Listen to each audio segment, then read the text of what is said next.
Hi! So, welcome to Microsoft Excel Masterclass. So, gusto ko naman sana i-discuss ngayon kung ano yung mga name managers na tinatawag nila sa Microsoft Excel. Let's say, for example, you have this sample payslip na ginagamit ng mga virtual assistants. So, let's say you would like to add a basic hourly rate and commission sa data na meron tayo ngayon. You can get the sum of this by typing in sum. And then you can get the values of these two cells, okay? So, if you are using cell references like E3 to E4, old school na yan na tinatawag nila. Kasi, let's say you can get 160 plus 20. If you can see your formula bar, if it shows E3 plus E4, old school na yan ng pagko-compose ng formulas. The reason why we are using easy nomenclature is that for us to be able to troubleshoot our formulas easily, and let's say, for example, you need to validate if your formula is correct. And then, if your formula is like this, medyo mag-investigate ka ba ano yung E3, ano yung E4, okay? So, let's use name managers, and name managers is actually available in formulas, and then name manager. You have create from selection or define name. So I'll teach you the basic first. So if you have a particular cell, you can actually label it. So if you click 160 here, which is E3, okay? So if you click this one, you have E3 here, and this is your name box, this box right here, okay? So yung content ng name box, pwede mo siyang alisin, and you can change this to basic hourly rate. Then press enter.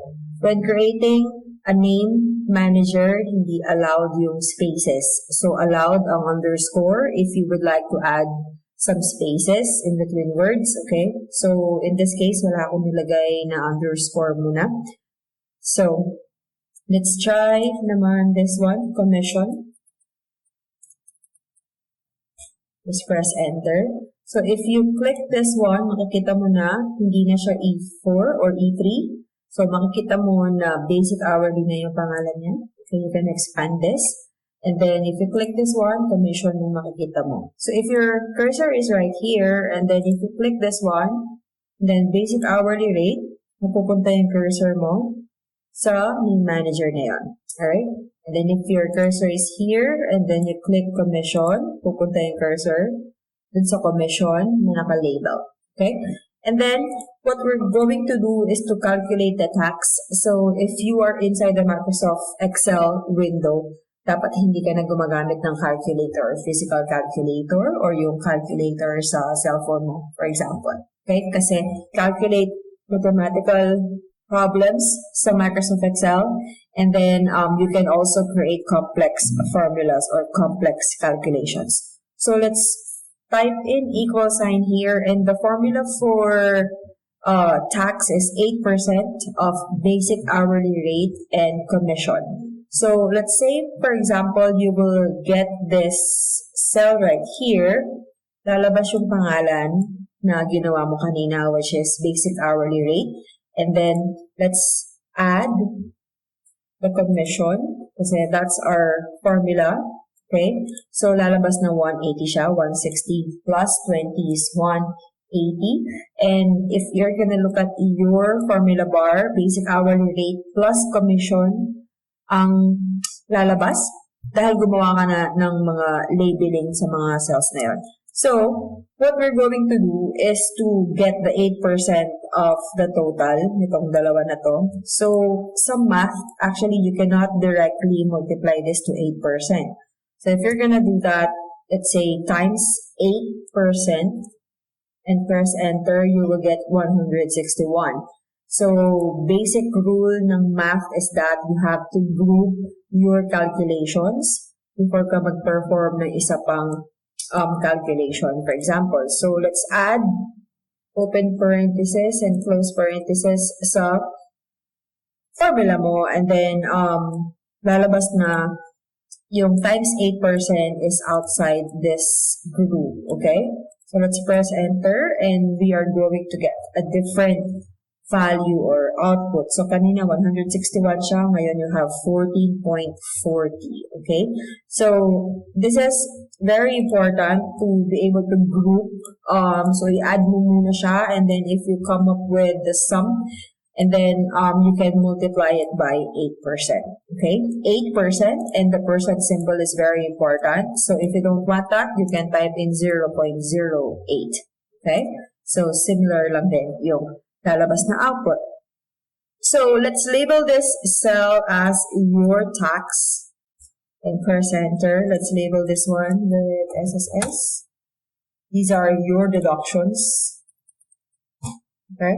So if you're gonna click this name manager here, lalabas lahat yung mga ginawa mong name managers kanina or labels kanina. Okay?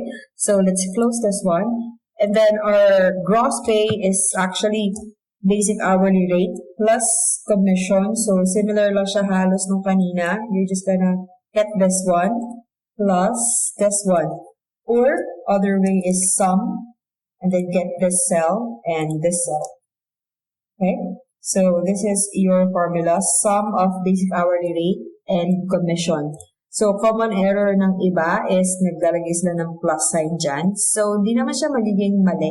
Kaya lang parang redundant na gumamit ka na ng sum tapos nag-plus ka pa. Okay? So if you are just like adding konti lang naman, let's say you're adding 2 or 3 values lang, it's not actually recommended to use sum. So, kung dalawa lang sila, you can use the plus sign na lang kung mas mabilis siyang compose. Okay? And then for net pay, the formula is gross pay less deductions. So, another option is that, let's say you type in equal sign here, you can type basic hourly rate. If you type the word basic, makikita ka na ditong option. So, lumalabas na yung suggestion kung ano man yung gusto mo i-calculate. So, if you want to get this, you can double-click it, okay? And then you can press plus, and then commission. Ayan. So, if you type in lalabas yung iba ditong reserve function, okay? So, may mga lalabas na options, which is, yan yung mga formula na pwede mo magamit. Pero you're looking at the name manager na ginawa mo kanina, which is the commission. So, if you select this, you can press tab and lalabas yung labeling na yun, and then you can press enter. Okay? So, for the net pay, the formula is gross pay less deductions. So, what you just have to do is, you can type in equal sign, get this gross pay, and then less the SSS, less pag-ibig, then less the taxes, and you'll get this net pay. Okay?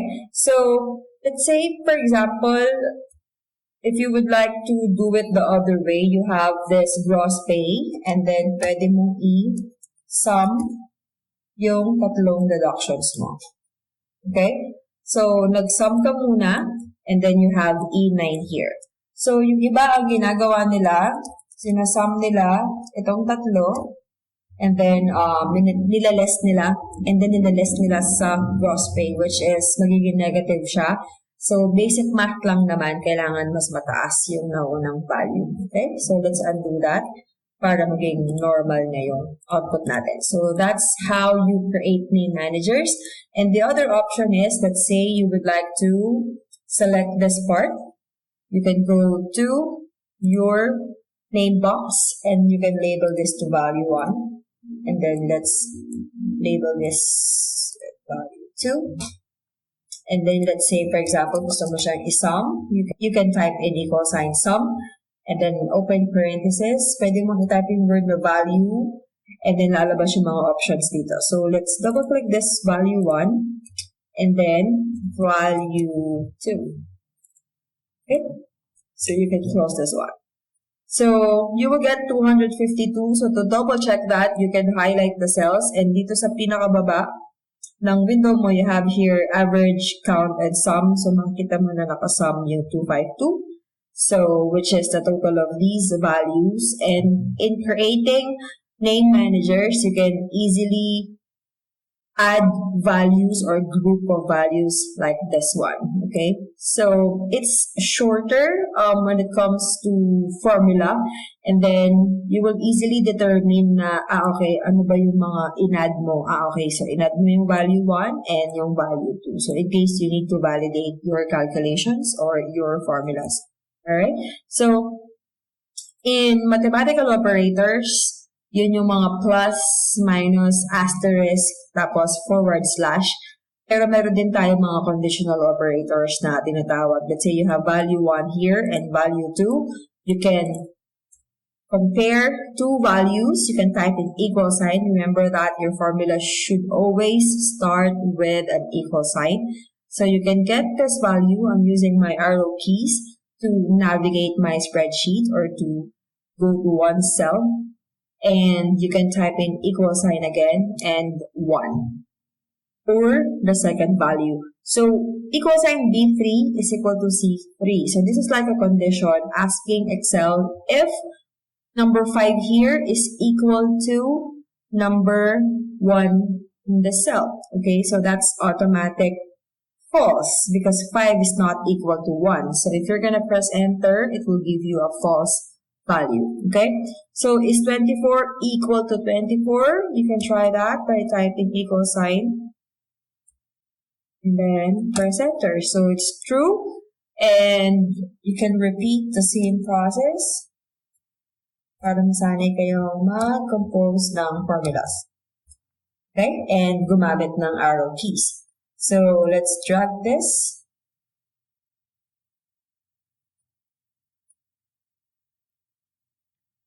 Alright, so ang not equal to naman is if you're gonna get this value, you just have to combine less than and greater than sign. And then get the second value and then press enter.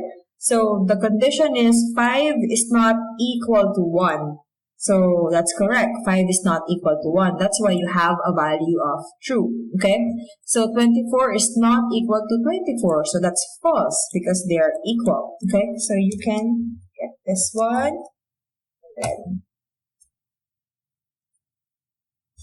So automatic nire-return ni Excel yung values na true and false, okay? So capital letter siya kasi default yan unless you are going to use a different formula to customize your output. Alright, so let's copy the formula. And then for the greater than, so easy lang din. You just have to get this value greater than and then this one, okay? Then the other one is less than,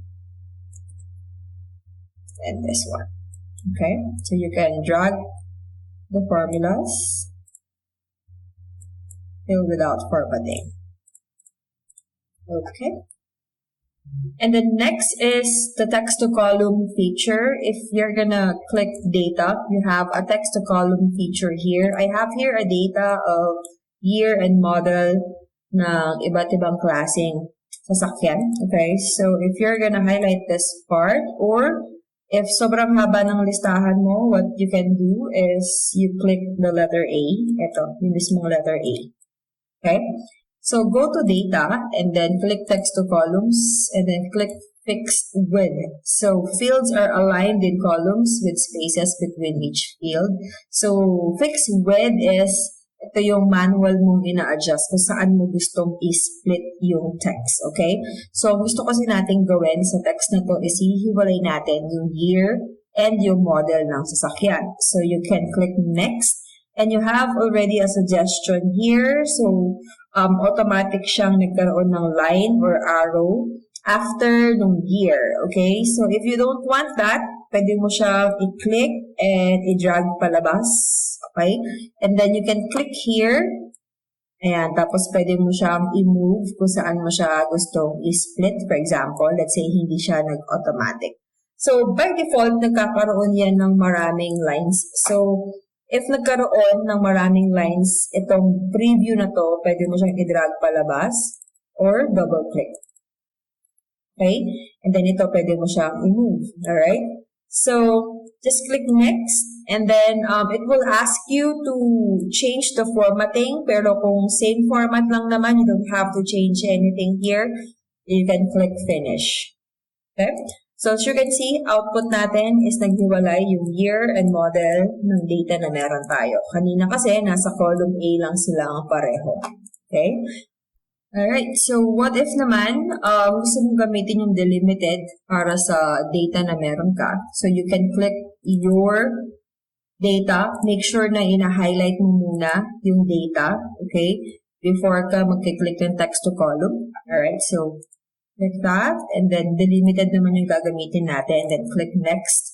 And then for the delimiter, ang ibig sabihin is that you will be using special characters kung ano man yung gusto mong gamitin to split the text. So you have here tab, kaya naman semicolon, comma, space, or other. So ang nakikita nating way or delimiter na pwede nating magamit is yung space lang kasi we're not seeing any special characters in this set of text. So we can click space here, and then magkakaroon ka dito ng sample preview. Unfortunately, pati yung header nag-split. Ayan, so we can correct that later on kasi nakadetect siya ng space doon sa year and model mo. Pero let's say you will be doing this, hindi mo na kailangan isama yung header or yung title ng data mo. Alright, so just click next, and then let's click finish. So, magkakaroon siya ng tatlong columns of data. Bakit? Kasi meron tayong mga model ng sasakyan na yung two words. So, etong space na banda dito, ginamit niya to split the text. Silverado and hybrid. Okay? Then Express 25, PT Cruiser. So, hindi palaging ginagamit ang delimiter, lalo na kapag yung data natin ay very complex like this one. Okay? Kasi kapag ganito yung data mo, ang gagawin mo is i-combine mo na naman itong mga words na to dito sa isang word pa. Alright? So, I would recommend using the fixed width. Pero ang fixed width, remember that, ginagamit lang yan kapag meron kang specific na text na meron siyang pantay-pantay na values. Let's say this one, makikita mo na yung hahatiin mo na year is 4 digits lang naman lahat. Okay? So, pwede mong gamitin yung fixed width. So, let's say, for example, if this is your data and gusto mong gamitin yung fixed width, so paano mo siya hahatiin? So, kapag fixed width siya, makikita mo dito na pag nilagay mo yung line dyan niya hahatiin yung words, which is hindi naman para-pareho yung length ng mga words or text natin sa spreadsheet. Okay? So, hindi siya advisable gamitin. Okay? So, let's try another delimiter exercise. I have here a set of name, number, and city. So, what we can do is, let's double-click this one para lumaki yung column width. And then you can click the whole column or punta ka dito sa unang-unang cell and then press Control-Shift-Down. Okay, Control-Shift-Down para ma-highlight lahat ng text mo. You can go to text to column. Let's use the limiter. And then, tanggalin mo yung mga naka-check. You can go to other and then type in open parenthesis. Okay? So, bakit open parenthesis? Kasi yun yung unang-unang character na nakikita ko na pwede nating mapaghiwalay yung name and yung phone number. Okay? So, ito yung magiging preview ng report mo. And then, you can click finish. So, mahahati siya. You now have name here and then phone number with city. Okay?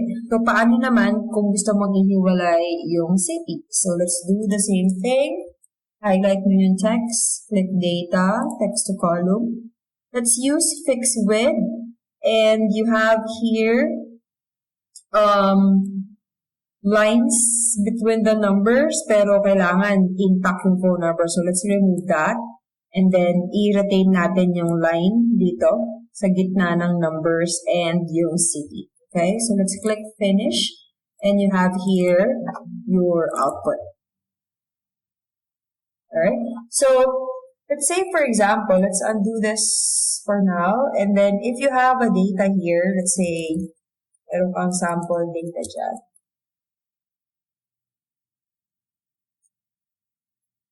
Alright, and then, highlight mo yan, nag-text to column ka, fixed with, you will get a warning that there's already data here. Do you want to replace it? So when you're doing text to column, make sure na wala kang data sa katabi niya kasi i-replace niya yon. So it will ask you, do you want to replace it? If you click OK, mawawala yung mga text na nandito. So careful ka dapat. So ang kadalasan, ginagawa namin is nag-add kami ng column, okay, ng extra column para kapag nag-delete kami or nag-text to column kami, hindi maapektuhan yung data na meron ka sa next na column. Okay? Alright, so for your assignment, you have here name managers exercise and some basic calculations. So yung mga yellow na cells dyan, yan yung mga kailangan ninyong i-calculate. You can use the methods na ginamit natin sa discussion kanina. And the formula na kailangan mong sundan is nandito naman. Okay, so you have here projected and actual, and then you have some values here. So just get the total income, and after that, calculate for the following value. Remember that you are not allowed to use cell references. Kailangan ang formula mo should contain kung ano man yung pangalan ng mga cells na gagawin mo using name managers. Okay? Alright, so that's it for assignment number 5, and thank you.